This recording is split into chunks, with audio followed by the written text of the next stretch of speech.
Thank you, sir. And now, to honor our guest of honor, Dr. Sapam Ranjan Singh, Honorable Minister, Information and Public Relations and Health and Family Welfare, I would like to request Sri Taurim Biswajit Singh, Editor, Sanaleibak, to honor and felicitate our respected guest.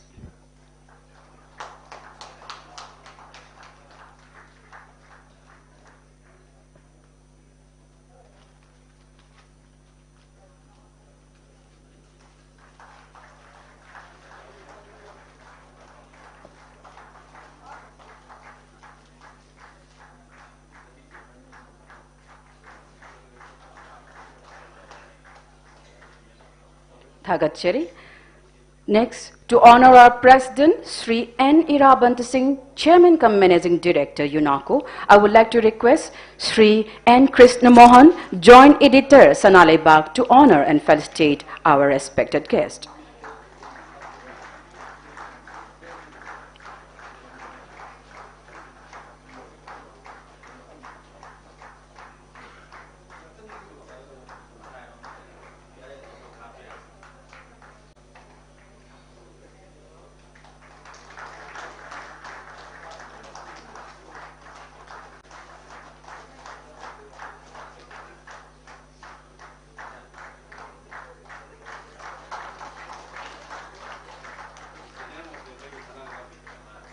Thagachari, Oja Krishna Mohanbu.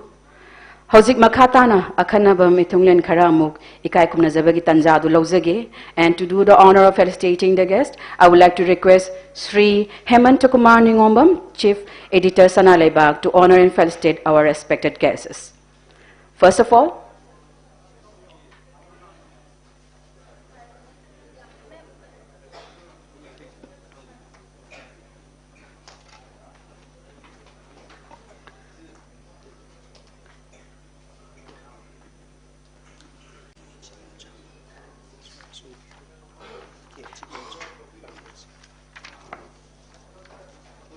now, so we'll be honoring Sri K.H. Ibomcha, MLA Lamlai Assembly Constituency.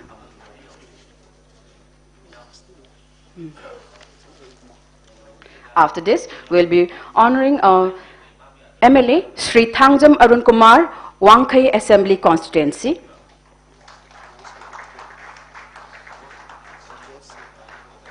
After this, we'll be honoring Sri T.H. Santi, MLA, Moirang Assembly Constituency. After this, we'll be honoring Sri Kuraizam Loken, MLA, Wangoi Assembly Constituency.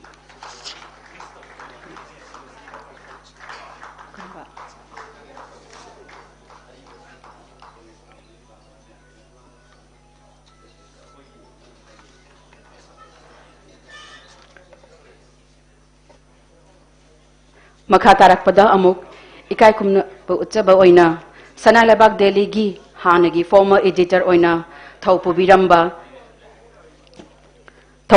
singbu ikai kumna jabagi tanja adu laujage ahanbada Sri P.H. Ramananda Sharma, former editor Sanaleibak. Mayam ahobo ko ba kuloy na Pungning Thogat PC.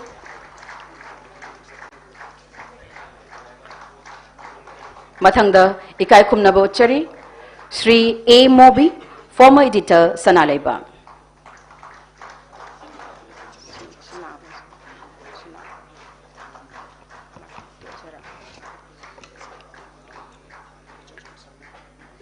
Mathangda Sri H. Achoba Sharma, former editor Sanaleibak.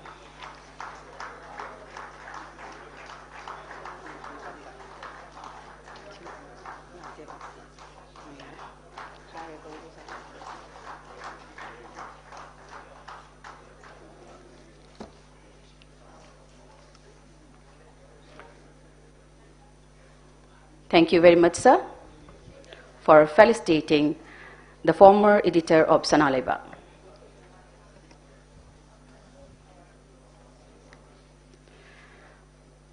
Thauram asigi makha chathajarakpa oina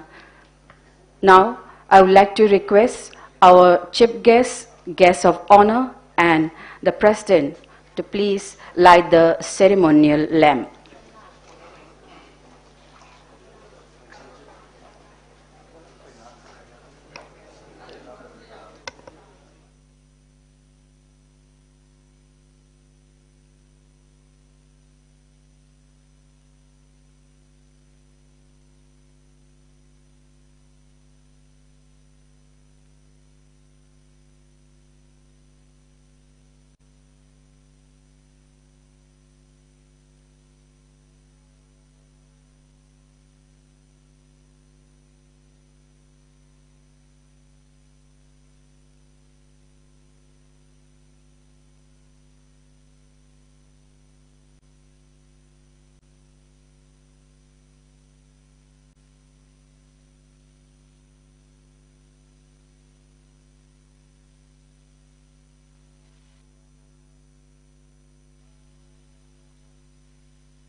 Thagachari.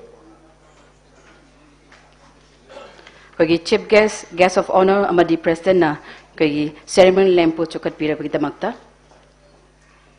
Tauramasigi makacha tajarakpoina, hauzik kaukatchage, Sri Hemantakumar Ningombam, Chief Editor Sanaleibak, kogi stage takta lengkat piraktuna, ngasigi tauramasigi oiba welcome amadi keynote address adu bibinabagi damakta.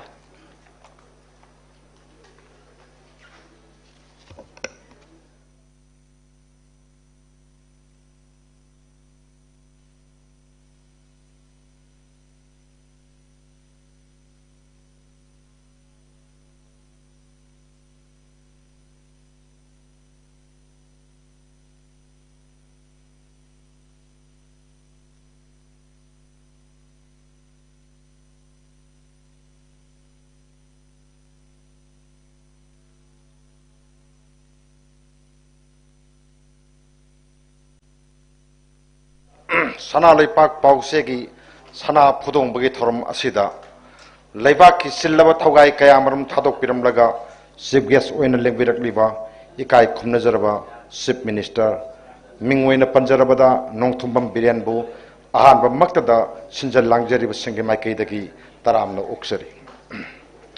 thorum asigi guest of honor sing obina ba haijabada Sanaleibak pausigi bu yaudaba yabra haiduna hektamak pakum pibirak pagaloinana silba matam kayabu kaitok pirakliga lengbirakliba lengaki maut minister rural development panchayati raj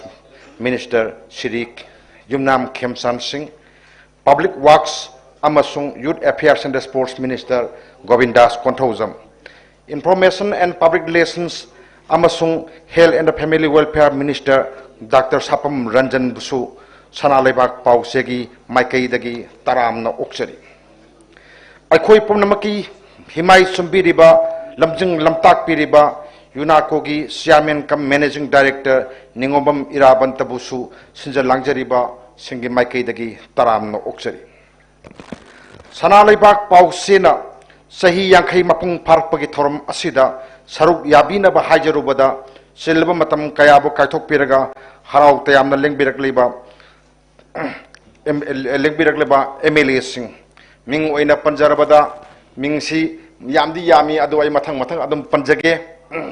aikoigi lamlai SCG MLA yamba tamo yamba su kore waro wiade ibomsa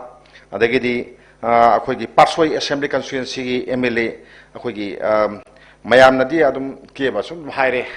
adagi then Moirang Assembly Constituency gi MLA Thongam Santi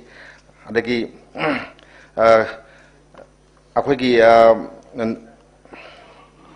wangoi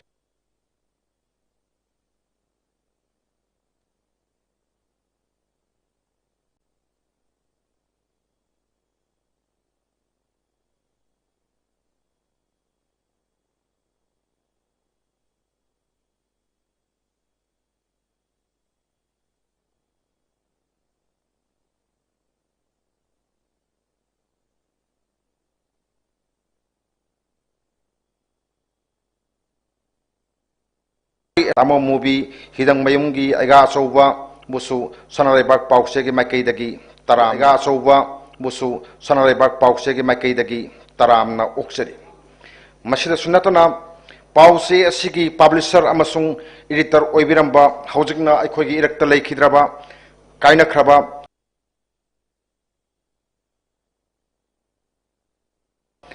thawai mayam abadu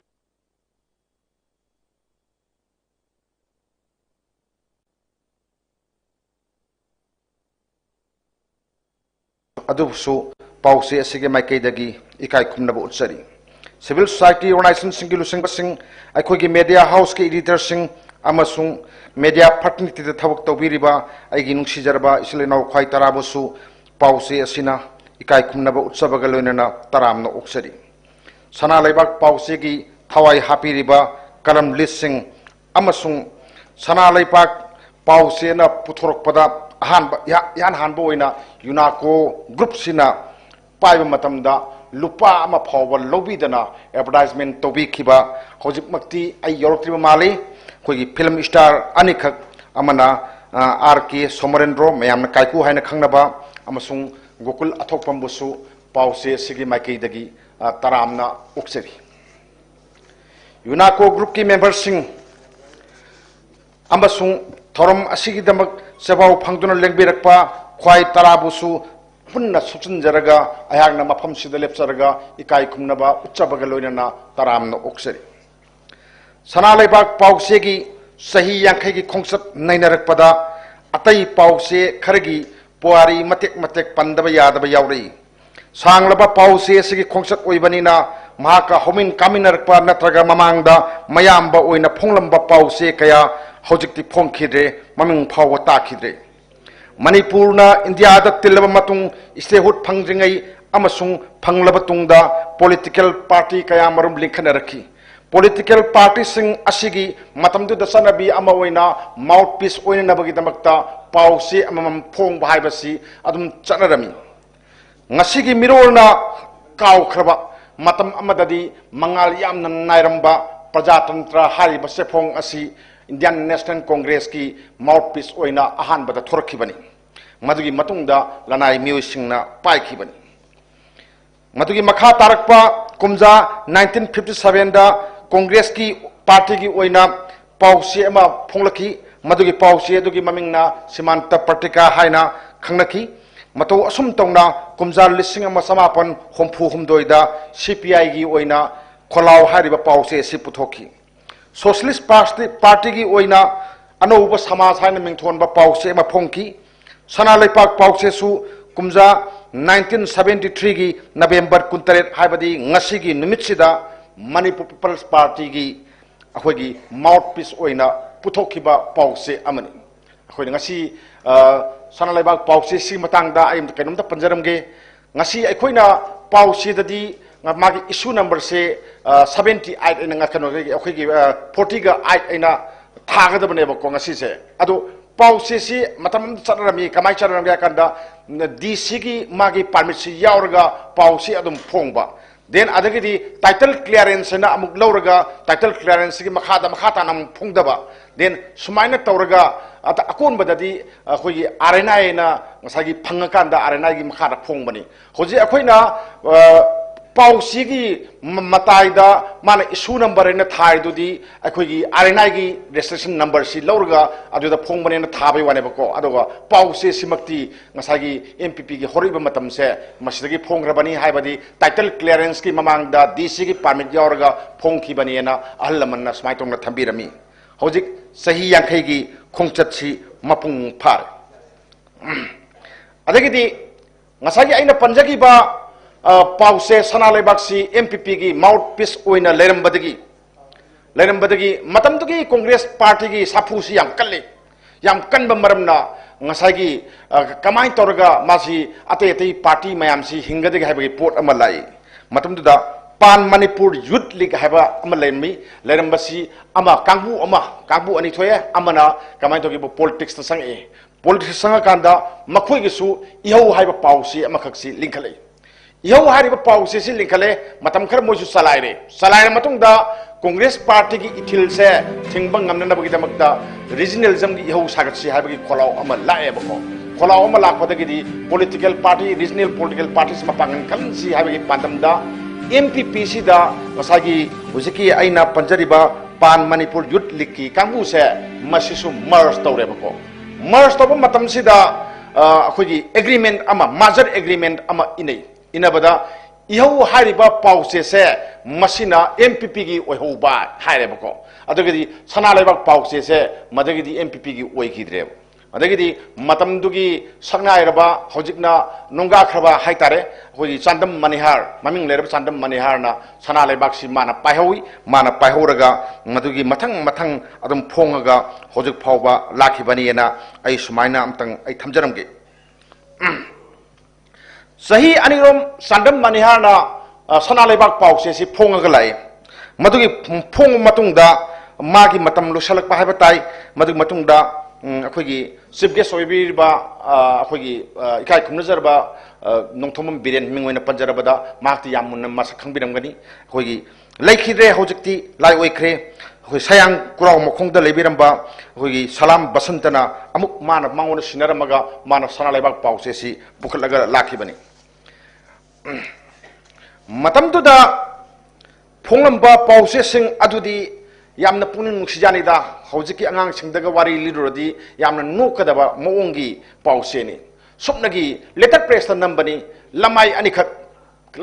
पानबनी हाबदी page 1 हाबमगा मनमदना page 2 हारगा तौबनी अदो मदुगी मतमदुदी mason की अनौबा technology सु अखोई साइदा मंगाल फंगदे याम वाना होनबजानी अदुदा नोंगमदा copy लिसिंग 10 गा थौबसिदी नुंदिनगी पुंग 12 दगी थौददी ngam-ponteda अदुमा फिम अमदा पाउसेसी याम वाना पुथोरकी अदुना result सु फजदे ma'am खंबीरमगनी letter press से मिसीना तौरगा मयक सारगा manual ओइना तौबनी मदुदगी छाना तखायरगा रोलरना तखायरगा फातोगा फुंग पोट अमनिना यामना वाबा खुफोंग अमनी अदुना फोटो हापगी खुदोंग साबा लेते फोटो हापके हाय तारगदी ब्लॉग साबाइना मसले ब्लॉग साबसी पुंग अहुम मरी अदुम संगी अदुना मयाम कसो हामनदे कइनो कादा ब्लॉग साबगी पसा मयाम अमन लवेबा मुसो पाउसे सिंदु सेदुंग लेबसु नते ब्लॉग सारगा अमुक नमुनी नमुरगा अदु पंखलगा अमु हापकनी मदुगी जानजान याम ओयेनको मयाम कया फोटो हामनदे अदुना पाउसे सि मतमदुदी अदुम अफबा पाउसे अदुम ओइबा मयाम सु यावेबको सुमाइ तोरगा ले अदुना चीफ मिनिस्टर ओइबिरिबा होजिंगना अखोगी इरक्ता तिनबिरिबा थौरमगी चीफ गेस्ट ओइबिरिबा होगी इकाय खुमनजरबा मिंगोइना पंजरे वारोबि यादे नोंथोमम बिरेन नारो थौदांगी एडिटर ओइना होरकपनी महाकसे आइना सुम निंजंगबदा होई लांगुन लंगदाय हाइतारेको लेटर फ्रेस की लुशलक पसरु अदगदी ऑफसेट प्रिंटिंग की तौर कंप्यूटर की मतंग से मसीगी हवलक पसरु फावबा मार्क्सी अखोगी पाउसे की लमदा थबक तोरंबा मिसक अमनेना आई लौई अदो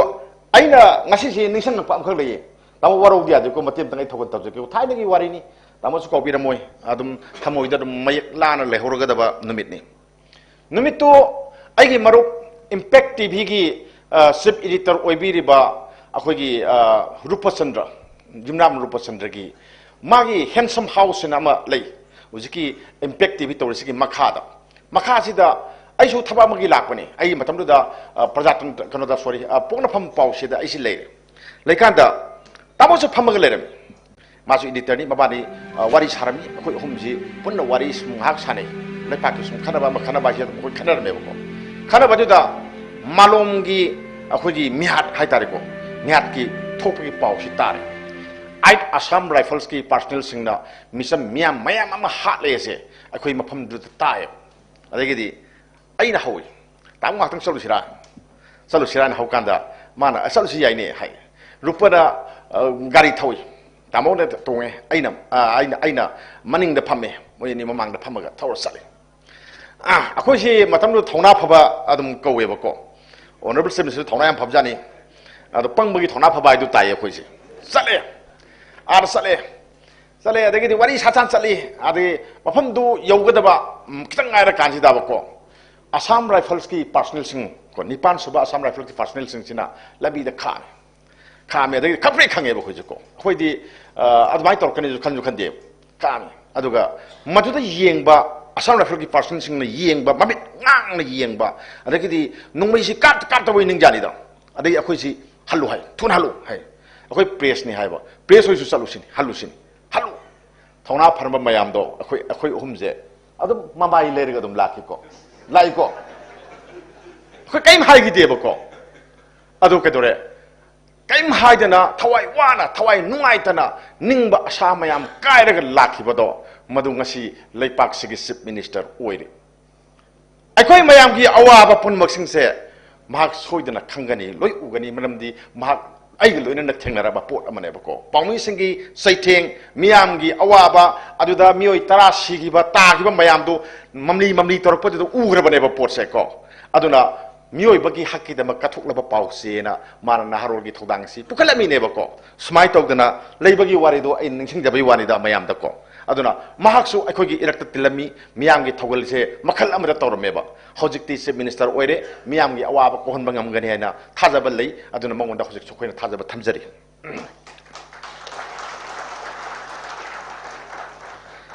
Sanaleibak pause gi matangda amuk lesson ba hokjarage Sanaleibak pause si akhoi laioi khraba halibungo basantana mana phongma batungda matang gi adum lepa adum yawi hoi leptana phongba hekta adum phongba dinate adu mayam lep khaba mayam oju phongi mayam sikadi sangdagi di khara handra so dum sahi si yakai subna din phong pa pause madi oiba ado aigi mangda su election biri akhoi gi publisher oina su phongmi aduga editor su oibirami puralatpam khoi gi raman sarmana mana publisher su oi editor su oiraga sara kanu Sanaleibak si phongami matamduda ayak pongna pham pause da lei ado sarang na madugidu ai subject to correction 2001 gi adwai do oram garai na khali adigi matungda sahi ani ahum phong matung dagidi akhoi gi koijam warjit lae koijam warjit si 2003 da mana mu publisher oire aduga ai yamba oibiriba akhoi bulamjin lamthak piriba tamo movie se mana matamdugi editor oiraga Sanaleibak pause si adum phongami madagidi kumja 2013 dagidi hui UNACO group na Sanaleibak si paire kandagidi nasagi aiga tungda leire aigi mangdasu leire ko pabiriba tamo asobi aiga asobi sina mana editor oirga matam sangna Sanaleibak pause si phongami aidi nanai haitare ko aidi sangbu kuidri aidi atei pongna phamda atei mayam ama aidi taseng horpadi Eastern Herald Tribune na English ki pause makak lerami yang ngalingai da adu matungda prajatam da lejarakpani adu matungda matam gi yakairo la kanda amuk pongna phamda amuk sale pongna phamda gi amuk yakairo da halle adagidi huilan powder leiraga hujik waida da haida sahi manga taruk sigi 2018 gi adwaida angan ba saruk atheng ba saruk da aisi Sanaleibak ki editor oina laksabani ado Sanaleibak ki wari si sumaina lei isil kallaba isingi iyaida lupet honba hi amagumna Sanaleibak ki sanglaba khongsat ase nungai bagi sarukti kajikani awaba maktan yamna kanna ngasigi numisida awaba wari singdo ai lijararoi awaba na yambani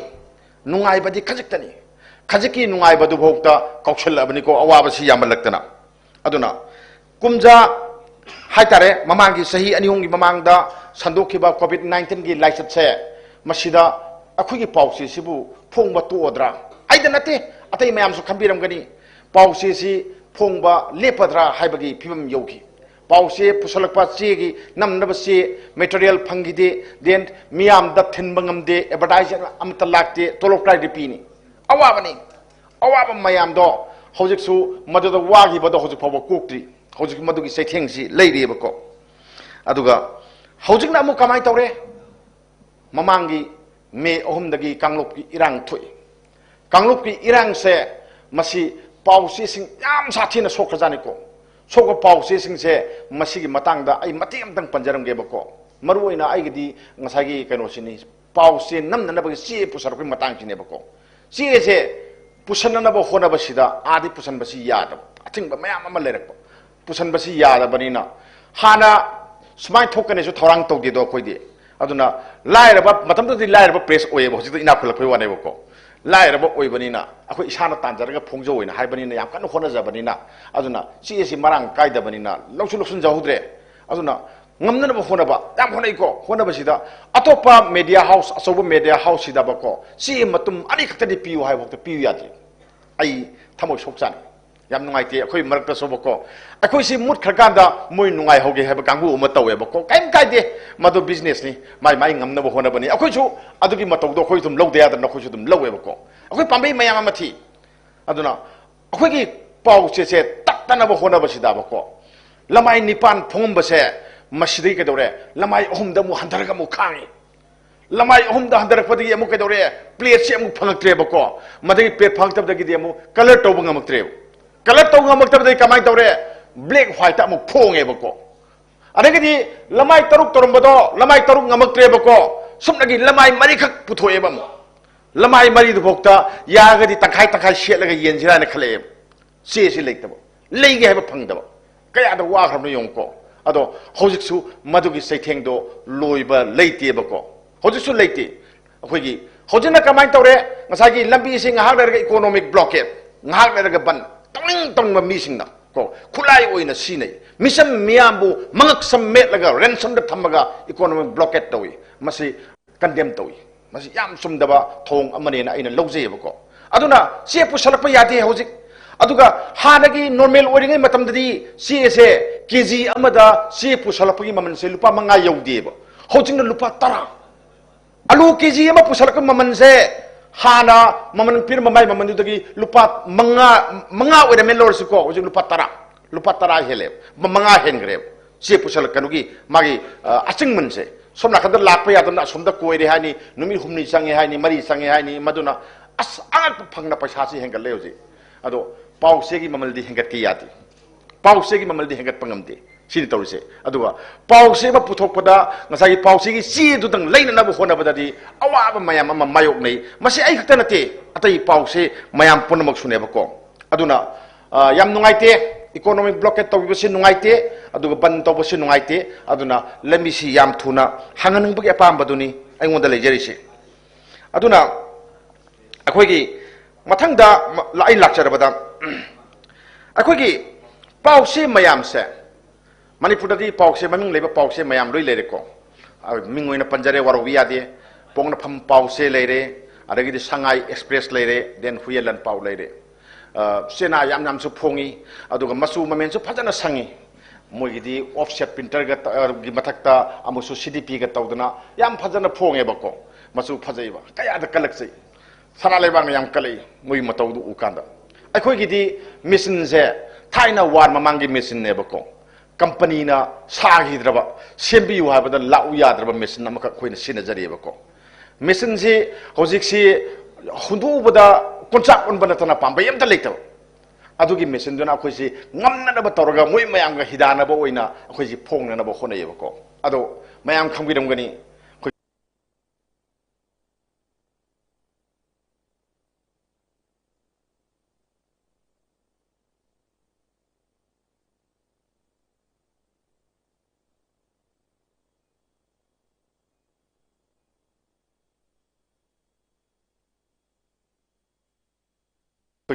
install kan tori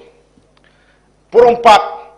mayamna hogi dua train harise kongkham lekai habra kaino adugi machine duda water supply gi mamang duda akhoi madu pangkhat pa hore january gi tang amase sil sangagani mayam ngase in hajeris niko pause si lambai taragani thoi pangani color loina pangani adagi di kamai tore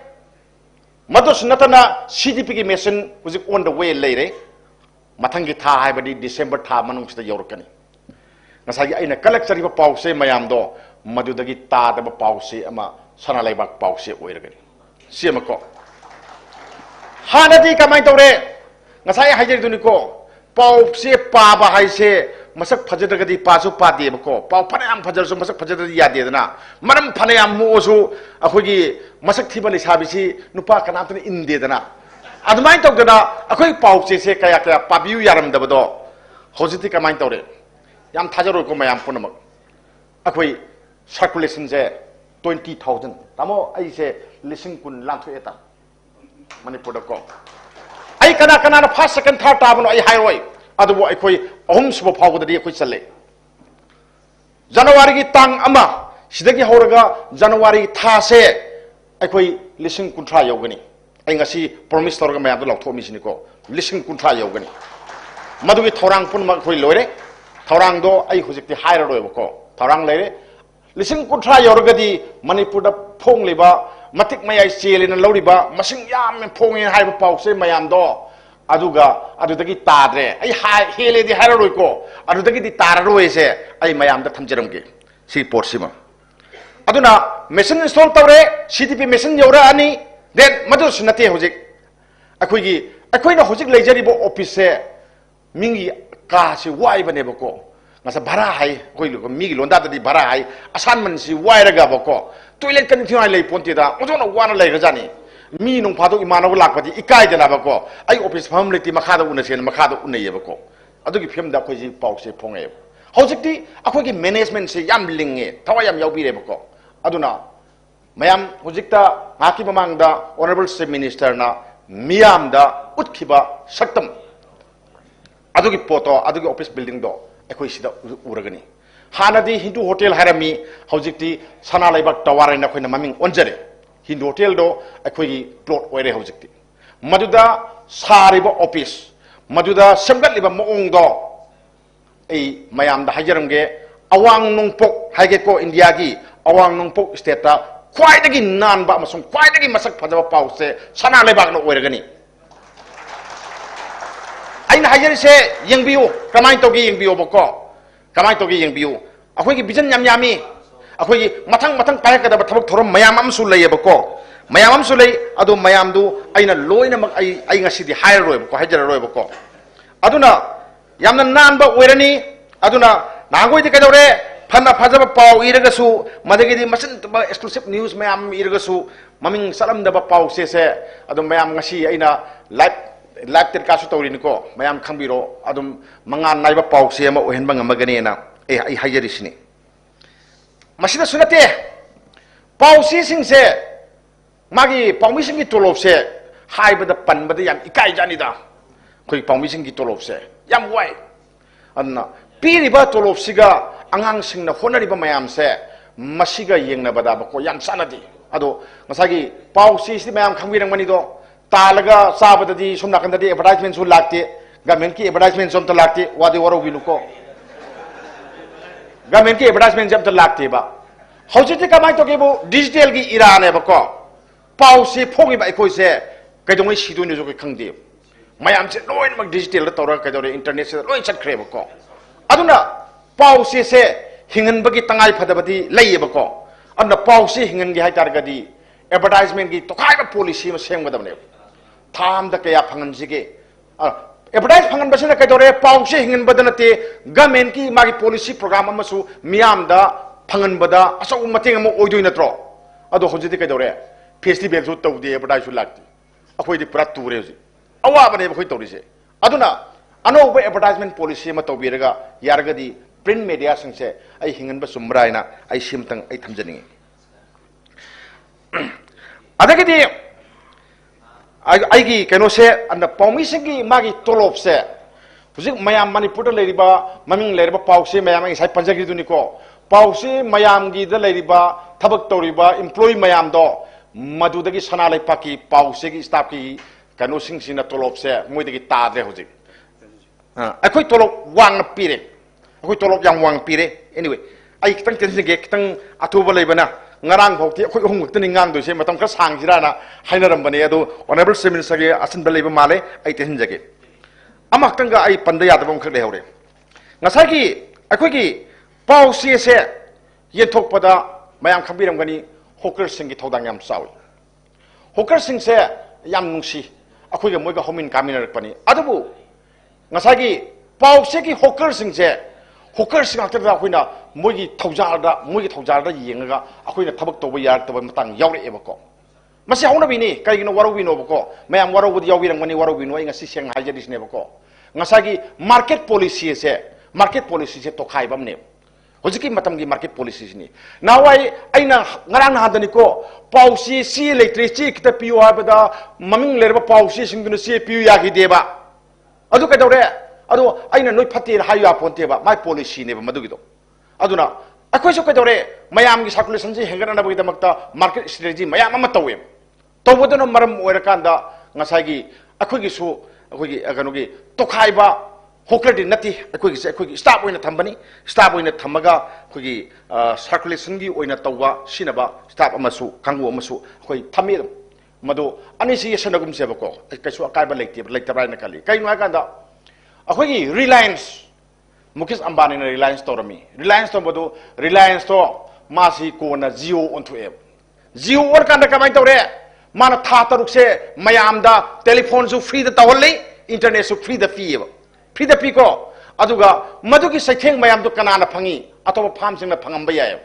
tha taruk to mayam da pire pi ka da ka tawre BSNL na akhoi sidore mun noi na free pi do pb no khesu hai die ko adagi atop Airtel da nu ju da akhoi hat ke haibani adu yaroi na court case taw die ko aduna akhoi na sinjariba langjariba se masida khwai tarana mateng pangbiu miyangi thagul tawbane na lobiyo na ai simtang appeal tawjaram ke tentakna adagi di atop amana akhoi gi lanjen rakliba haire akhoi hujiti mayam khambirangoni Susampurom dagi then Imphal da leramba sudungai re mayam si lanjene lanjena riba mayam se masigi yenglaga Sanaleibak na moida tokhaina mogi damke tokhaina akhoi thabak piba hore masi ai ahan ba oramgane na khali Manipur da akhoi gi pause sida nupi anima more dagi nupi anima nupa anima akhoi thabak loksale moi lupa lising 35 phangani moi siko at ani mana kamai toge circulation da legani ani mana substaff in loction bani moidu moi thawak pire relief camp da leising se akhoi mayam na mateng pangdadi kanana pangni entrepreneurs na mateng pangbidana kanana pangni government to sum kamai to sum nga halaga legani adugi mieng da khallaga akhoi na thawak se tawbani aroi bada ai tan jarage yam de sam na sang na ngang bane bako adu ngang na badu lochalla se har bani ha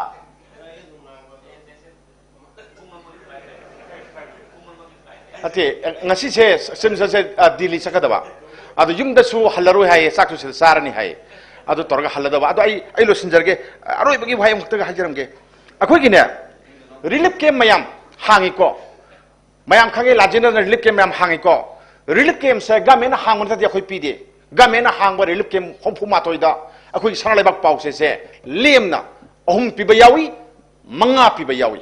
aduga pause se yaholle kayam harawi moina internet su phangde hojeti ko pau kai thoi ge ju khangde ta da bani na ba ko moina pau si lak padu u bada kayam harawi kayam nungai moina nungai badu da Sanaleibak su harawa yaujei simtang hainingi atopa mana ngasi gi thorom sida saruk yaba lakpiriba mayam punmapu amadi akhoi gi electronic media gi khuthang da akhoi sandoi ba thorom sibu tabiriba sing yengbiriba sing khwai tarabu taramna ukcharaga aigi mayam da piba warol se ai lusinjarake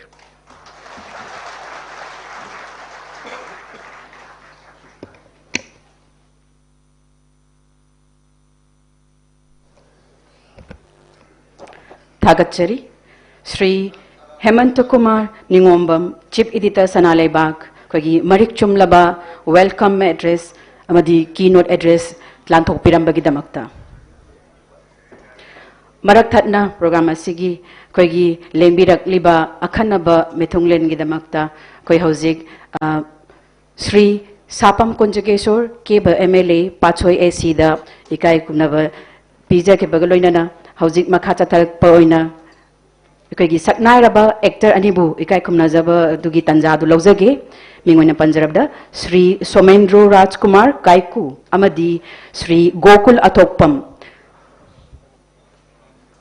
kogi achamba lengyan amatang pibiduna ikai kumnaba ucheri masigi damakta nolok nonin singjage kogi Sri Hemanta Kumar Ningombam Editor Sanaleibak na kusinana bagi damakta Saknairaba actor Mr. Kaiku amadi Mr. Gokulna Sanaleibak na hawdorpa matamda selamata lobidana brand ambassador oikiba actor singni both these actors were featured in the first advertisement of Sanaleibak Daily Thank you very much. After this, we'll be taking a moment in here for releasing the Golden Jubilee souvenir of Sanaleibak, Delhi. So for this, I would like to request our respected Presidium member to please release the Golden Jubilee souvenir. Nolok Chananing Singjari, Kwegi Limbirak Liba Chief Guest of Honor Amadi, Prestena, Kwegi Ngasigi, Yangkai Suba, Sanaleibak ki, Kumon Asigi, Golden Jubilee souvenir adu, release Tobina Bagdamakta.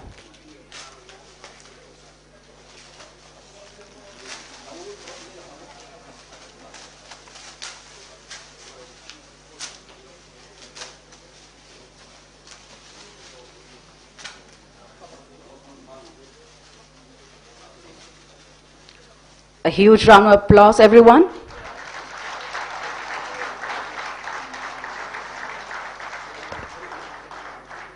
Thank you very much, the Presidium member, for releasing the Golden Jubilee souvenir of Sanaleibak, Delhi.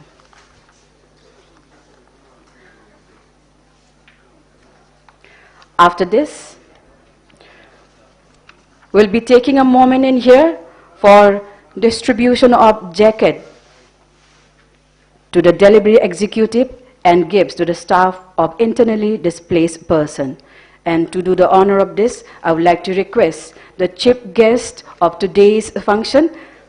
Kwegi Ikai Khumna Jaraba, Chief Minister of Manipur, Sri Nongthombam Biren Singh na, Kwegi honor to binabaning Singh Jari, Mingwina Koktok Chage, Sri Soibam Subhas Singh, son of late Soibam Ibocho Singh of More Kunau Lekai, Ward number 9. He has been staying at Wangjing Lamding Higher Secondary School Relief Camp, and currently he is working as marketing executive at Sanaleibak. Kwegi Chief Minister na kwegi jacket asibu release to bibaga loina na khusin na binaba ning Singh Jari.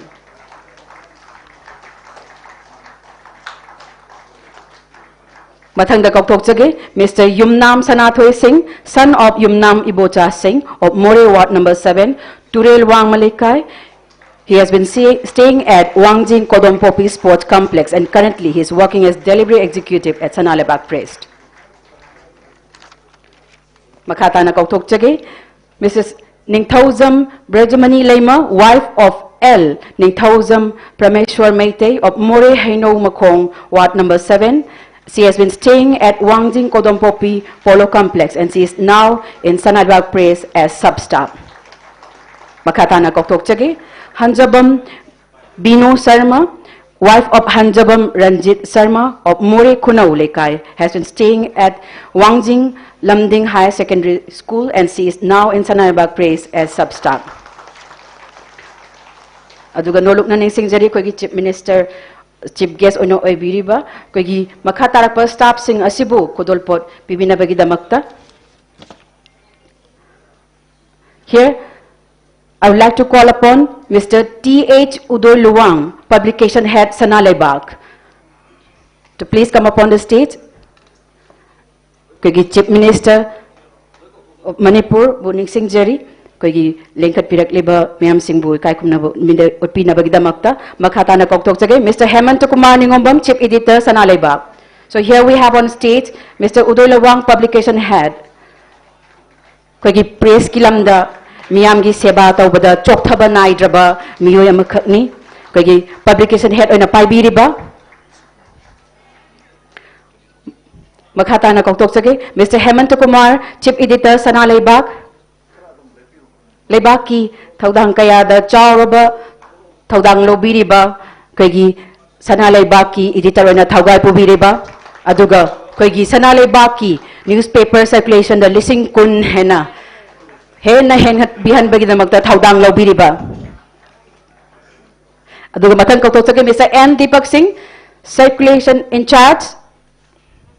So these are the person who had played the pivotal role in increasing the circulation of Sanaleibak newspaper, more than 20,000. Makhatana Koktok Chage, Kwegi Senior Staff Obiriba, veteran journalist Mr. N. Krishna Mohan, Editor Sanaleibak, Kwegi Stay Sakta Lengkat Piraktuna. aduga mathang chathajar poina koigi okay veteran journalist Mr. K.N. Krishnamohan, joint editor Sanaleibak. Aduga makatana koktochage Mr. N. Lamnganba, who has been a long sufferer in Sanaleibak and who has been working as a cartoonist in Sanaleibak.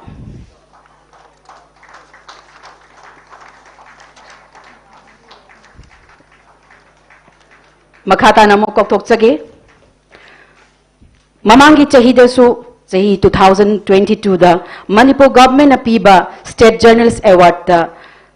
award nipan khusina bada award tariet phanglakhiba aduga handaki chahida su kogi Sanaleibak ki sanafungdong ba chahi asida tampha thinba oina thoklaba kogi handaki 2023 gi oina su State Journalist Award tariet lauthokpada Sanaleibak na taruk adu lorokpa phanglakhi mayam kuba hobaga loinana kausan ge jage Mr. Taurangbam Biswajit Singh, editor of Public Health and Hygiene. He's reporting for Public Health and Hygiene. Mr. Taurangbam Biswajit Singh, editor. After this, Mr. Robinson Wahangbam, reporter for Rural Reporting. Mathangda Kokatsage, Mr. Maibam Kennedy, he had bagged 2 awards. Reporting for Art and Culture and Parliamentary Reporting. Ahoba kubaka loinana mayam taramna opisi. Mathangasi koktochage. Mr. Asim Chandrasekhar, sub-editor, was reporting for Sports.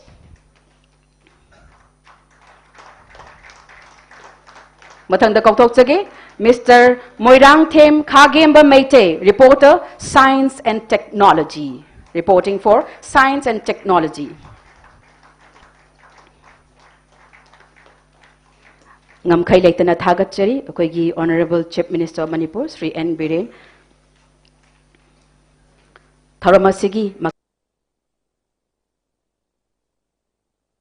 makhatara poina hauzik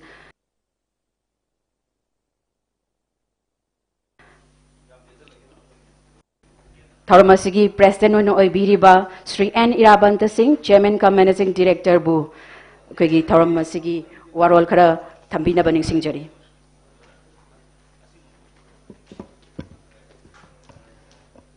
Good morning. Ngasigi Sanaleibak ki Golden Jubilee ki thorom yai faraba numit asida ayang matamdi am sangma phangjadre adubu kentangna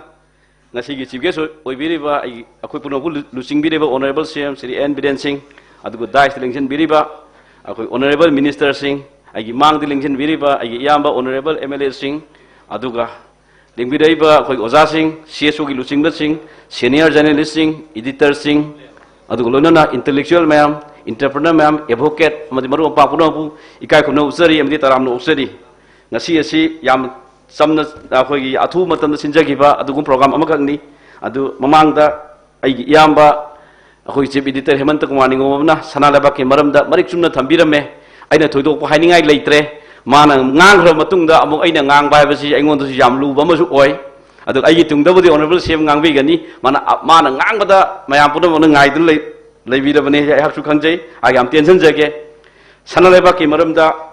2013 dagi yuna ko group ki makha salai ba hujara ki bani matamdu da koi copy satret ku madang chalami tangkhai amadi free copy ni adu matamdu ai marup ani khak ngasi akoi ki actor Gokul amadi kaikuna paisa song log dana koi da chak am chamina raga koi advertise to ho ki Sanaleibak ni ngasi di copy lising kun hena chatkre adu Sanaleibak 2020 da akoi award ni pan pi bada koi na manga phangi adu 2022 da award ni pan pi bada taret phangi adu handaki jahina 2023 da award taret pi bada koi taruk phangi Sanaleibak na masi ma hadak jahi gi de koi editor ji thaba yaudre ma mamang jahi thagi bnena adu no sumaina punamak Sanaleibak ki yam growth si yam dait lori mi sak hungak ni koi udoi luang publication head chief editor Tamo Hemanta adu lon circulation akoi in charge Dipak makoi gi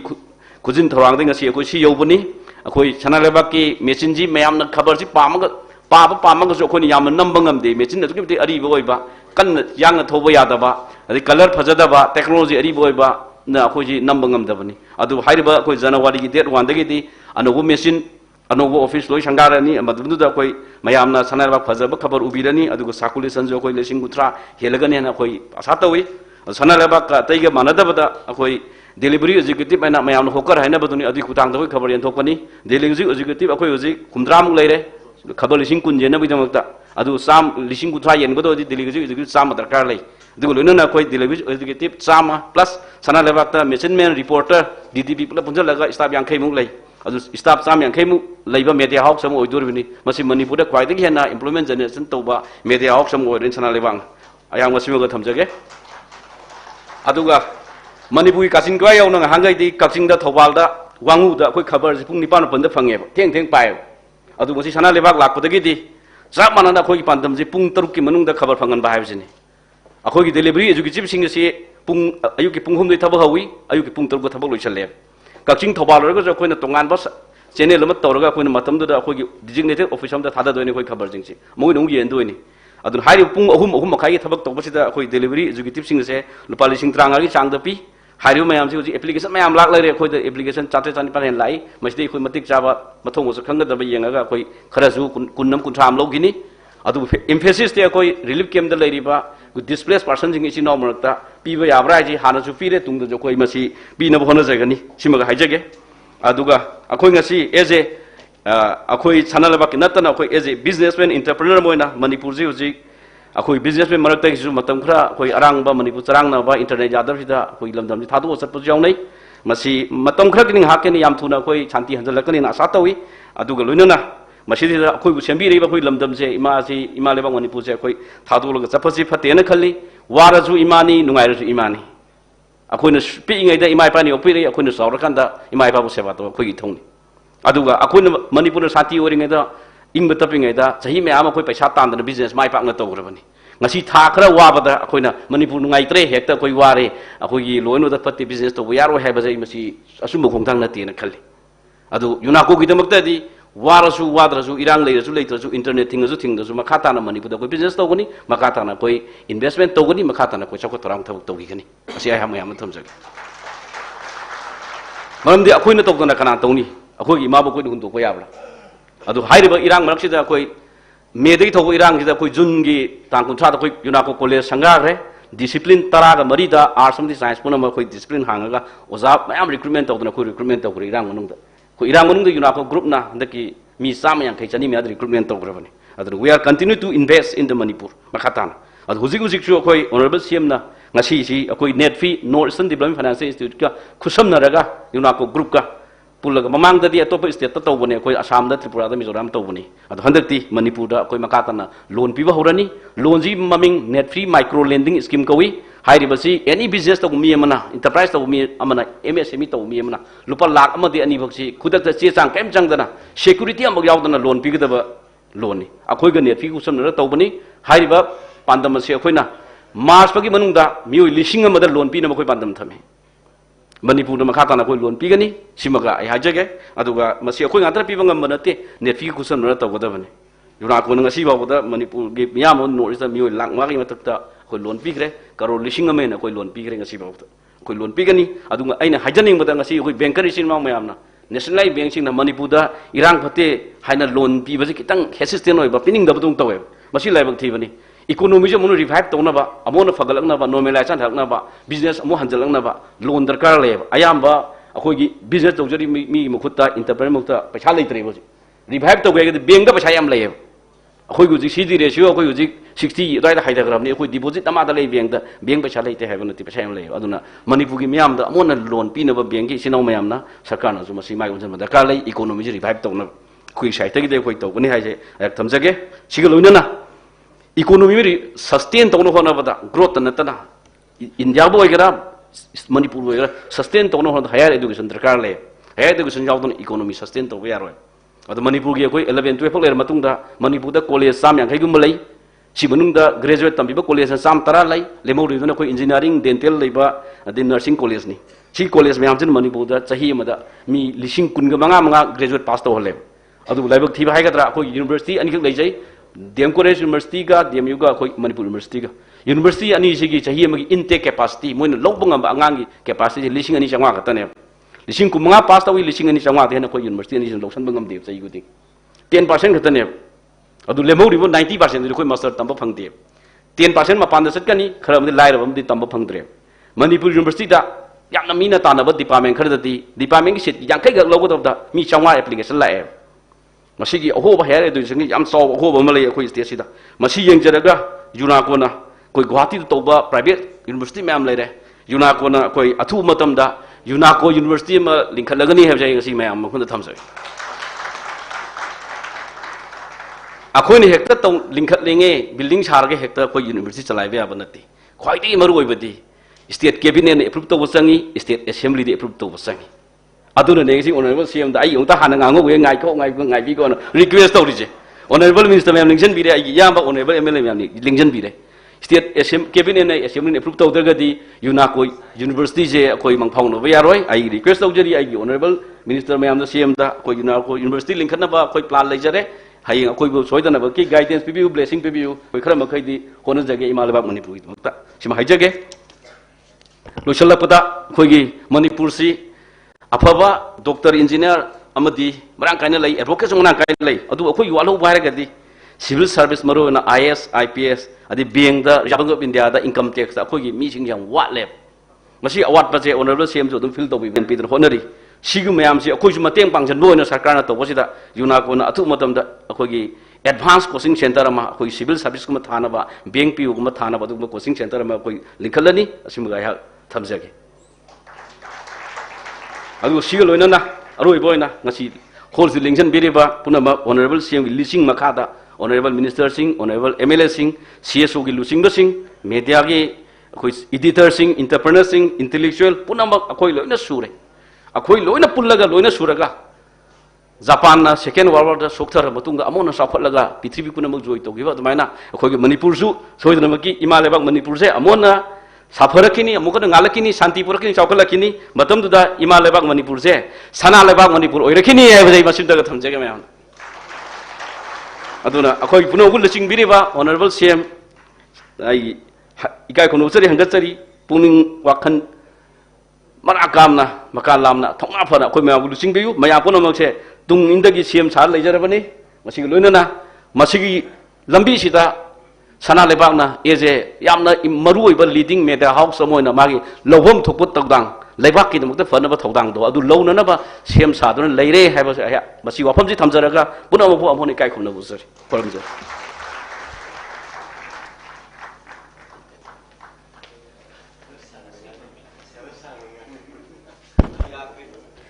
Tagachari kogi President Oino Oibiriba Ngasigi Thoramasigi, Sri N. Irabanta Singh, Chairman and Managing Director, for the wonderful speech. After this, we'll be having a distribution of sanction letter of loan under business correspondence of NETFI, Northeastern Development Finance Corporation Limited, under NETFI Micro Lending Scheme. For this, I would like to request our Honorable Chief Minister to please hand over the loan amount. And along with this, I would like to call upon the branch manager of NETFI Imphal branch, Srimati Bemabati Devi, to please come upon the stage. And the branch manager of UNACO Financial Services of Sagolban branch, Sri L. Sursati Singh, to please come upon the stage. Aduga loina na Loni Singh kauthokchage mingoina Thaunauzam Sanahanbi Devi blacksmith Wangkhai Tokpam Lekai sanction amount 1 lakh. Laimayum Devan Sharma grocery shop Bamon Lekai 1,50,000. Laishram Binita Devi pharmacist Lamboy Kongnangkong 2 lakh. Larinmayum Hemabati Devi Bakery Uripok 1,50,000. Amadi Karibam Romita Devi Grocery Uripok 1 lakh. Kogi Netfina Ahan Boina UNACO Financial Services ta Business Correspondence Loan Oina Thada Jarapani.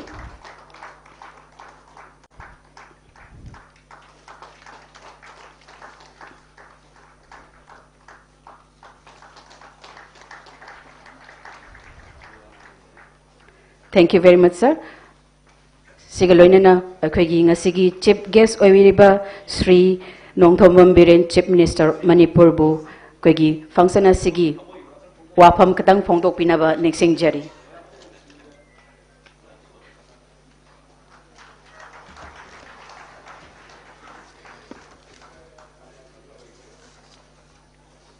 I mayam punum pukurum jari.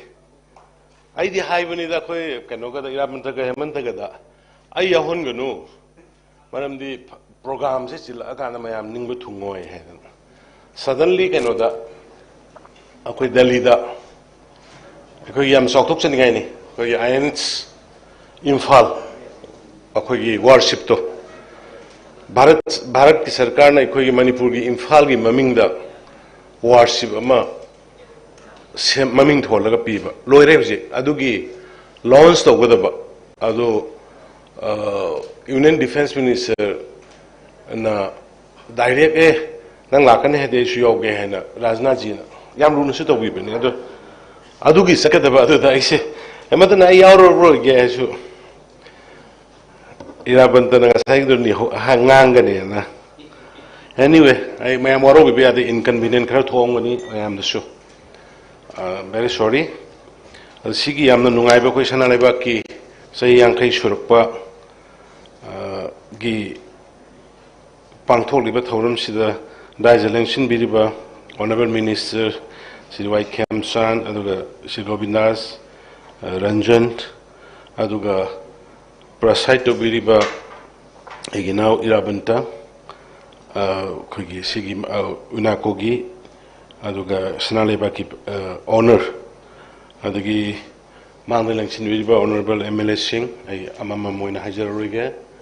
aduga entrepreneurs ki amna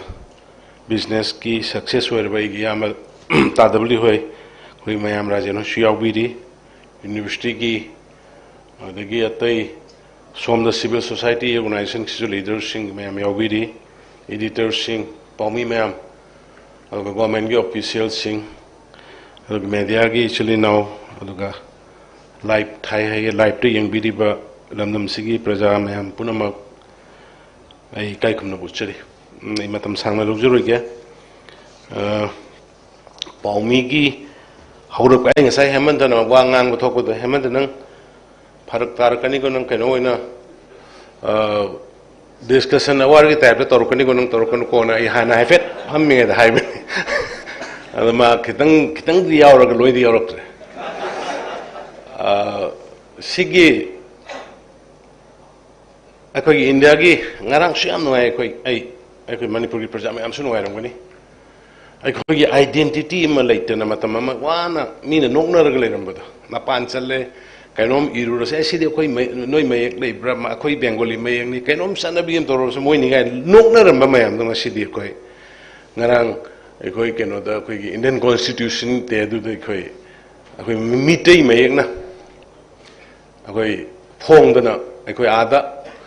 Parliament House ki library du da akoi mitei gi mayek ki script du yaw Constitution phangba ngamani adagi ngasi gi mirol naha singda Constitution si pabagi akoi gi lon da pajana bagi du khudong sa phang laibak thibi akoi di ai di paba yam wari musi khangba ngamda na adu ngarang ai ha ai am ko tambi ba tra tambi ba law hoina adu na yam na akoi sakthok saningai oi paumi gi struggle du di koi mandra jo hai kar yam wana hujikti pasha paiba koi gi iraman to hoi tholok pa gi nungai re paumi mayams akoi gi matam du da akoi editor jo oi machine ju ille dum ta tam dabli khangoni machine ju illaga dum akoi khabar nam ma hore adagi yumda office tagi yumda hanmaga ji thau marak loi thoki dana ba gari khamama asi agriculture office mang se gari khamama khong salim ne ayukta inaw sing thara gari dong illa holim adu maina struggle tore adu ngasai gi law and order gi kari gi sidi khoi gi matam da suma yam khange ai gi thaudang office ka du di pura commando ga army se mathak lep lei doini do khabar na khoi manung de idoi ba moi si lep lei doini yam wana ai khoi keno tore khoi da freedom lei ramde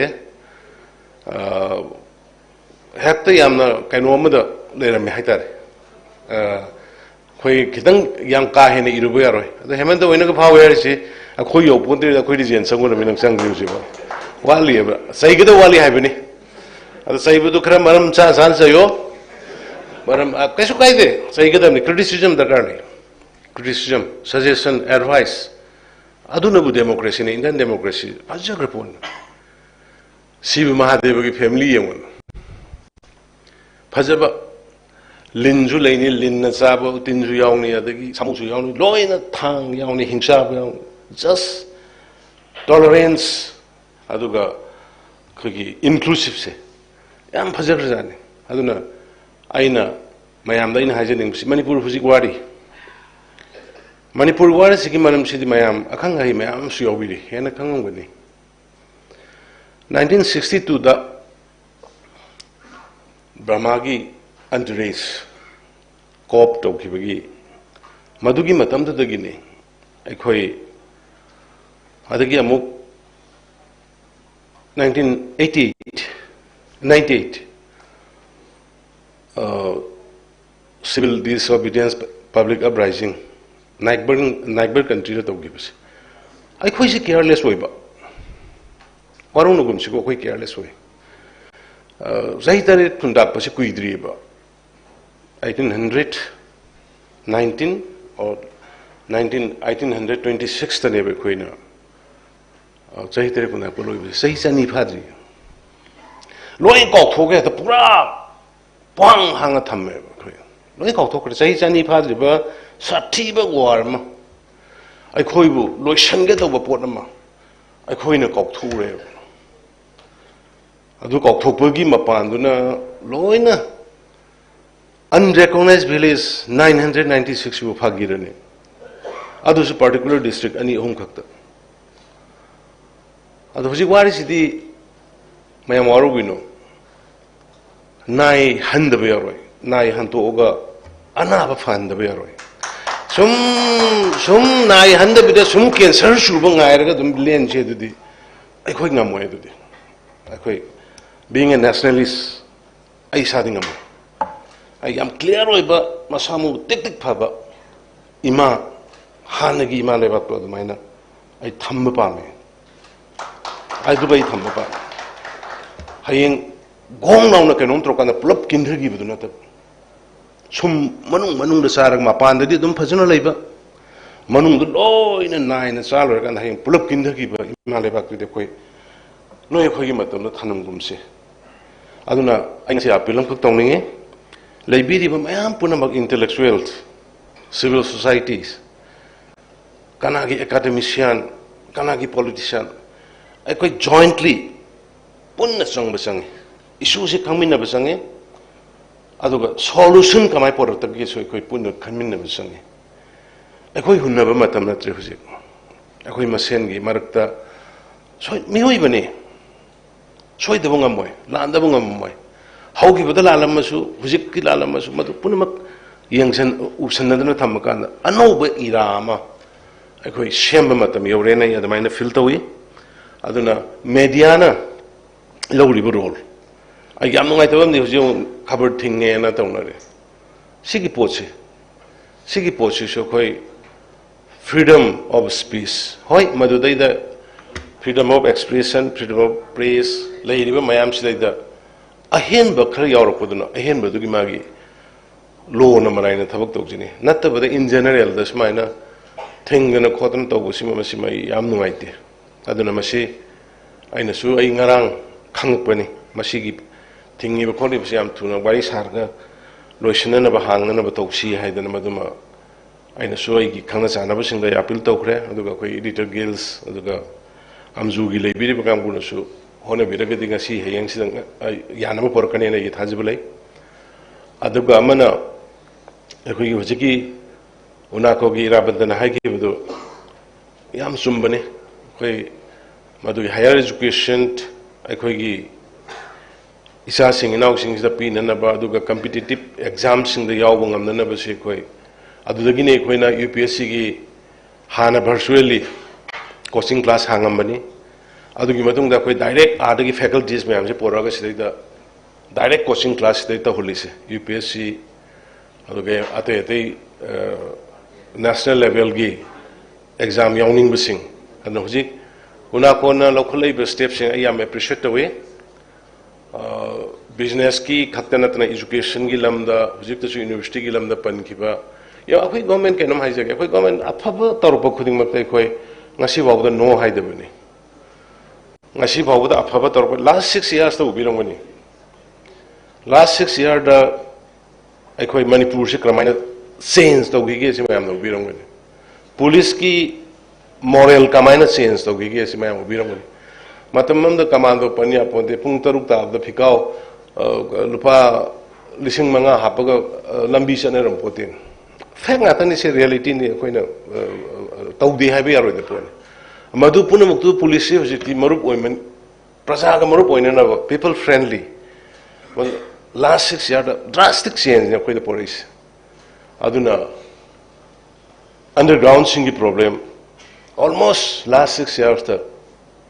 nil dongna leram abani karingma makhalam de disturbance leram dabani adu banda ki thoi balai buk thiba thogdok sida na maram wera kana khra sen khaiba khotpa ke do tai adubu moisumi ni manipur gi hujik wari ba matam sida adugumba praja singda wahan ga da thabak toi to honingde manipur praja punna magwari manipur ga punma saktam akoi punna kanmina na bhona ba punna leminari lakani thugaina ba hona ba disida nate mamang su kera khona gre makhal makha gi group na hujik su hona rakani adubu ikoi unitely let me never am a sangi and the media friends sing su maru pang sing su ina haining buse ai tv discussion khangde kari khangde ama khangde arupa thon khara thamninge arupa aronba kaido ba khara thamninge ngang ba khanna badu da wakhanda leiba potu loina media da loina haibusu fattaba lei mayam hena khangge khangbagi di adubu aigi sum suggestion loina tawjabani yam luba stage ne khoi aikoina hayhuragana lakadabu tungi mirol mapung phana ingna santi oina lehogani yamna nungaina akoina hayhuragana aikoi yamna mawong ta da ba phibam da leiba ya bagi dumugi stage leite banate maramdi yamna matam sangna lakraba pone sidi ai public platform da supanganing de pangai haining de duna aikoi akhoi mayam hu ainga sai jab kanagi editor roigera intellectual circle roigera academician university ki doctor lairiba mayam civil society mayam je koi punsul laga amata oina changba matam yore akhoi masen hunnaba akhoi masen nusinadaba akhoi masen political ki difference tuna political relation but when the national issues comes the state ki issue kam lakpa matam da aduga manipuri jati gi apun magi oibe issue lakpa matam de koi difference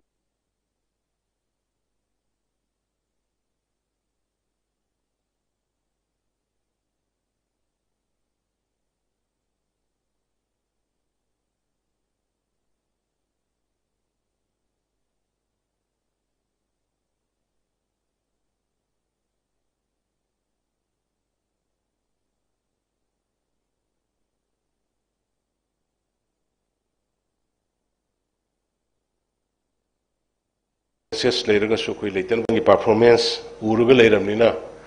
koi best level da government gi side gi koi mating pangna bkhona ge madudai da koi kaisu kari mata leite ngasi linkhlai ba mayam tawkhlai ba mayam si hospital gi hairo adagi nursing school sing gi hairo adagi atai training kari gi mayam lai mayam si school koi state sigi ngakani state sigi mayam da kana ba piga da ba adaga mapan nam gi missing da yamna aikoida compete to ya bage dugumagi ama aikoina semjabani ado aikoigi missing da talent watte maroina aikoi manipur da leiriba maitai oigera naga oigera koki oigera pangal oigera wasi gidai da aikoida talent watte tawbuda bo aikoigi amaga saugatna basi kitang watpa dawna tawi adu hujikti madugumba wakhalong si ayamba hongtong re support tong re collectively group pullaga thabuk tawbuda maitai de ani punya de gain tor modu hujik leitre group sema kana yamna advance wakhalon da mayam thabuk tawba koi ure aduna ina mayamda ina haijaning busi khoi kano si manipur si kaiso khoi yam wakan handabi gano hoi nungaite misi mina yauriba yum tauriba mayam si nungaite kanana nungai gani kanasu thoni ngoi adubu kana gumba kharana tawgena torpani na khoi defendi tawdabi ade kana gumba kharana tamnana tawgena torpani na madu khoi defendi tawdabi ade ado khoi ki state sigi apun basaktam adu ke state sida khoi mehoro nagi leiminar aba khoi jati kuntra ga humdoi mari leiriba khoi si thugaina bo honor kudu de khoi yaroi yabham thokte haina I masimaga ai thamjaningi aduna hemanta struggle life si full of struggle ni struggle yauna ai akoina ga khabar horakhiba matang mayam hena khangi adagi khabar toba matamdu da phabaga punbaga adagi ngalerga amana kauni ngalerga amana kauni tawna tawbudu da khoi ngasigi all manipur working journalist union se khoi matamdu da punjan gibani machet lerame khoi journalist association welfare association adu press adu adana khoi manga taru leram matamdu da leiba halaman mayam leigidraba pongmonungol hoi Egagopal hoi mamin panjari waru bi ade adagi huji tamu bharat bhushan moi senior mayam ade yamuna nendrajit mayam tawrakanda mase koi association tongan tongana leiraga di mase armed forces special force ki makhada madudai da khoi da supi ki basai theng mayam du thengna bang maroi na khalka na koi mayam punjalaga all manipur working journalist union se punjan ki bani pulapna adu daida adu gi mate khrai president oijarame hek adu punjan baloi bagida adu khabar to bosing yam wana lele ai moida even masagi thau hamningai gari paisa laita dana migi gari maning na napaga lakpu kangbu mayama masun adu hujikti khragra aina publisher sing da ina appeal tawning basi paumi sing gi welfare su khra atawi de hebenate adu profit ngata sidi journalism aba masigi profession sidi ayam bana koi profit ki nati hajari sumna kitang nationalism marai bang majati nu sibigi feelings leba ki service tong ba ayam bana paumi to bosing si ayam ba dumaina oiso oibani magi paisa phangda ba ma pakhan khaloi ba paumi emo oibagi mangonda leba ki khara change bagi praja ki khara change bagi nungai budu that depend over mina ayam ba paumi oibani aduna paumi sing sikhara moigi aduna boy koina su pencil scheme kari hek hengkat handana kokol handana phajana di koi government side su kan hona jabani paumi khudima koi CMST ki cover to robani irrespective of moigi koi income yengde whoever hek paumi bo ergadi koi ki chief minister yaksel ki tengbang free lying la manga do loina cover to ba even hawkers sing koi modu cover to wi adigi press club ka se smile le manate mayam hen khangani adum khara gai de khoi su honori bani akoi government gi side gi adu sai gi haiba akoi gi keno gi advertisement gi policy kari do yengse adu noi su khara chaiba han bata ba doide so ato ba sumsu sai ni paisa sun piyo du yaro eba adun nak su nok se na to bune aduna mayam mi epic pelairu noido taurisine sai kitang aina nang si kitang sang ta horo ai kitang ai flight sipung ama gi flight to set kada nei kitang han ga ge habo tamole de ga ngani to kari wele ga sai university gi do wele ai aduna mayam punama ai khoi aranba asoiba mioi bani lai da su soiri ni lan gani adubo khoi amaga suggest tawnarga laibaki luruba tanjasi dadi koi punna lemina se akhoi da soibi orga su fajana si koi tawhoninge sumai tawhoninge sigi posi laye koi na fanga kodana si lay na fajana koi da session taw matam da koi all the time koi mayam gi lawgani hujik su ai gi da tawriba meeting si mayam go biramgani continuously last 4-5 months no magi mi sam sani ma mera paibi civil society mera paibi civil organization village ki mayam si korga ngasi ba not less than 500 600 groups meeting tawgre ngarang nahan da su lepte mayam ge interaction to bai su lepte all the time akoi honorable cabinet minister mayam su yawi ama su yaw kan da praja ge apamba government tawrisina kari no si khangna kan da jointly chala kan da mai pa kadam ne praja na ma to adu government ma to di yaro aduna losin jar pada nasagi building ga tawriba kholi badu yamna encouraging way January gi athuba matam da sangha ne du sangha biraga khogi mapan gi da tawriba compete manipur da kashu watre da mapan gi mediana karina infrastructure da kari da kashu hen ba leitre akhoi gi yamna innovative way ba khoi gi su kaino sing yamna thole hai tare khoi gi iraban to hoi gumba adagi khoi gi hospital makta du sugoi raje noi tawriba adagi taton w hoi menikogi kainogi khoi gi classic ki ga tawriba ba mena gi ga tawriba yamna khoi dum compatible lo khoi outside ki lei riba singa mayam ga aduna khoi punna satmin rakanda manipur sang tang khoi sep to minaram se karshu aina ngasai jabdo khoi yam kashu khoi da tension yam ka hena khoi da pakhaningai leite central government is with us yam clear we be poaching ai mayam da di media da hydra su ai gi da tawriba meeting da di center da gi pira iba mogi home ministry gi order PMO office da gi pira pa lakhola iba manipur gi hujil iba crisis ga mari lena documents loina I praja da ulle loina ulla kan da madukan da moi praja sing satisfy way singarang makta da ingon mayam na to lawrei ni snan si gi video se utpira madi CM halo je hairamoi dum ni khoyen adu ge arwan ba su loi uthok pudi ya de loina utpya ba mayam su lei bani na aduna ai mayam punam yam patiently ngasigi leibak ima leibak sigi damakte khoi mayam khangi se adu share to minari se masidagi hanai nungai jaba appreciate to ngai leite adu makhata na ai ngasi dali chakani aduga ada husiki INS ki koi worship si launch to bugo loina na akoi gi yamna stage si da thoiba posi oiba center dagi akoi praja mayam dagi modlor kan tahunni ba posang so yada thambani hana su thamme thamma kan da athuwa matam da kramai tor kan da leiba mayam si settlement tawdana resettlement phajana tawdana peacefully hanjilapa yage hebe sei tangaramgani adu resettlement kari matang da yam kanna civil society sing ain tabada kokomi kari sia khoi da sangat ragasu khoi bu de boycott tau thame moina do mo yam kanna fil da chalaga resettlement tauba court pa ke doba yam kanna honori ana tai ai appreciate tawjari ana yam bazu hongjin ba hogre adu ko hongjin dana leiba jaga sing so khoi athu ba do hongjilalaga hanagi yam normal peaceful loiba manipur do henna ba kanna ikoi hona jari ado praja mayam gi support yauduna de khoi ngamoy ana praja mayam ga punna ngasi chatminari basmaina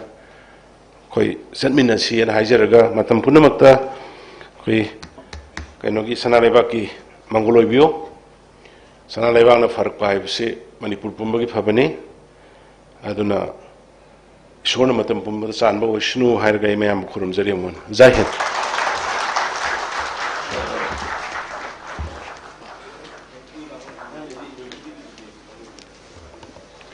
Ngamkhai Leitana Thagachari, Honorable Chief Minister of Manipur, Kregi, Golden Jubilee Asigi Thoramasigi, Chief Guest Ki Warol, Thambira Bagidamakta. Kregi, Thoramasigi Aroiba Oina,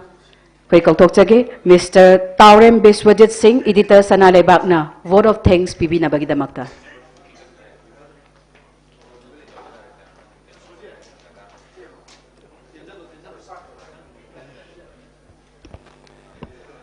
Nasigi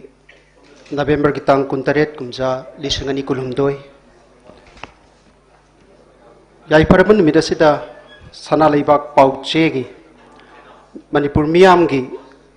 thawgal phangjarakpa chahi yangkai mapung pharakpa Golden Jubilee ekhoi gi lon da hairagana sana fudong ba chahi gi नुमित की थौरम असिदा अखोइना थौरम असिगी chief guest ओइबिनाबा हाइजरुबा मतमदा हराव हरावना लेबाक के अचिनबा थौगाई मयाम काइथोकपिरगा ngasi honorable chief minister na delhi gi khongchat phawba matam thengthabirakanda asigumlaba thawramasi saruk yadaba yade haiduna chief guest ke fampham langda lengsin biriba kai khumnazaraba mingona hangachare siri nongthombam biren singh honorable chief minister manipur sir na ngasi gi thawramasi gi mai tangbal lengsin biduna hena masak thokpa thawramama ohenbi bagidama sanalaibak pauche gi mai kaidegi sir bu tobimal khangbu uchabaga loinana thagachaba phongdokchari loina nang asigi thorum asigi guest of honor oi binaba haijaruba matamda harau harauna tongan tongan bai sagi thaugai mayam ama thadok piramlaga ayaba pibirakhiba loina nang asigi guest of honor ki phampham lang the lengsin biriba honorable minister singh mingona hangacharabada sri y khemchan honorable minister rd and pr amasung mahut sri govindas konthaujam honorable minister youth affairs and sports Masung Public Works Department, Loinana Manipur ki Information and Public Relations, Masung Health and Family Welfare ki Minister Oina Pubiriba, Kai Kumnazaraba, Sir Sri Dr. S. Ranjan Singhabu, Gasiki Thorum Masiki Guest of Honor Oina. Pampam the Lengshin Bino Thorum Masibu Mapung Pan Bibagi the Maksana Laibak Pausi ki Maike degi. Kai kumna jaba jaba tobimal khangbo jaba galoinana thagat jaba phongdokchari loinana matam amada musi musi ngalamba kegam gi thongmai gi meiri gum leramba sanalabak pauchebu numit kum basek mangal naina manipur sanalaibak asida mangal pihan na bahona bada matam chupada ngaklo pibiduna lagliba kai kumna jaraba mingona hangacharabada sri n irabanta singh managing chairman kam managing director ko group na nasiki thau ramasi da president ki pampham lang da lengsin biduna tharumasi bu mapung phan bibagi damakta sanalabak pauche gi maikai dagi tobimal khangbo chabagaloina na thaga chaba phongdok chari aikhoina thaurumasi yawi daba yadi haiduna invite tawjaruba lamdamasi gi kai khumna jaraba honorable mla singh isagi achin ba thaugai mayam ama thadok piraga ngasi ki thawrama sida lengbirak ba matam gi khuyong na bakhra leibana ina loina mak ming panjarabasu kai khumna jaraba mla singbu sanalaibak pauche gi mai kai dagi tobimal khangbu uchabaga loina na thagat chaba phongdok chari loina na manipuri khunai gi senbit lon simang lom da pukhatna bohona bada achauba thaudang lobiriba lamdam sigi saknai raba entrepreneur sing Manipur khunai asibu hena chaukhatpa khunai ama porakna bahona bada laingak ki achauba thaudang lobiriba kai khumna jaraba laingak ki officer sing staff sing employee punamak asigmlaba thauram asida puthok chariba souvenir asida ekhoina haijaruba matamda harau harauna article sing thabirakna souvenir sibu hena mapung phaba souvenir ama ohenbiba loinana ekhoina haijaruba matamda harau harauna advertisement pibirakhiba tongan tongan ba department singi thobu oibiriba luchingba singbusu sanalaipak pauche gi maikei dagi tobimal khangbu chabaga loinana thagat chaba phongdokchari loinana ngasi ga sigumlaba thauram asida dai akhogi invitee singi phampham lang da lengshin biriba thoidok hendok na manipur da fongliba masak nairaba pauche singi editor sing electronic media gi editor sing loinana sanalaiba pauche da matam sangna article sing thabiduna columnist loina thau pubiriba kai khumna jaraba columnist sing loinana ngasi gi aikoina sinjariba thorum masibu pauche gi khuthang da miyam da yohun bigadoriba I paugi lamda thabak tawbiriba kai khumna jaraba sing loinana khunai sibu hiram kaya da mangjil thana lamjing biriba lamda masik masak nairaba civil society organization singi thoburoi singbusu sanalaibak pauche gi maikai dagi ngasi gi asigmlaba thawrama sida lengbirak tuna mapung pahan bibagi damakta tawbimal khangbu uchabaga loinana thagat chaba phongdokchari loinana ngasi gi thawrama sigi sayawi sei sakpi khiba yunako school gi oja sing loina thawrama sida mapung phana mateng pangbiriba sinbalang bada अचौब थौदांग लौबिरिबा hotel Imphal की staff सिंह ngasi थौरम असिगी लेंबिरकलिबा अथोइबा सिंहबु ngak senbiriba amadi thauram asibo asoya ngam thohan danaba achauba thaudang lobiriba security ki personnel singbusu Sanaleibak pauche gi maikai dagi ngasi gi thauram asi mapung phana sinbada mating pangbiba gi damak tobimal khangba ga loinana uchaba ga loinana thagachaba phongdokchari loinana loiselakpada ngasi gi thauram asiga mari leinana अखोइना हाउबा हाउतबा अखोइना बातोन तौजरुबा invitee सिंह honourable dignitary सिंह पुनमक अखोइना चाकलेन अमखक सिंजरी हाइरिबा चाकलेन से ऑनरेबल चीफ मिनिस्टर अमदी ऑनरेबल एमएलए सिंह गी ओइना अखोइना सिरोई होलदा सिंजरगा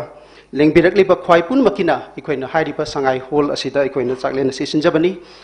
मियामना हाउबा हाउतबा सिगुमलबा चाकलेन असिमतंग पुन्ना फंमिनदुना गोल्डन जुबली की सनालेबाक पाउचेगी सही यांखाई मपुंग फारकबा गोल्डन जुबली थौरमसिबु हेना मपुंग फाहनबा सरुक अमा ओहेनबिननबा हाइदुना सनालेबाक की पाउचेगी माइकेदगी नलुकना थमजबगा लोइनना ngasiगी थौरमसिदा लेंबिरकलिबा अइनदि मिंग पनबदा चिथा जहौरबा पुनमकपु सुचिनजरगा अमुका हन्ना थागचबा फोंदोकचरी पुनमकपु थागचरी थैंक यू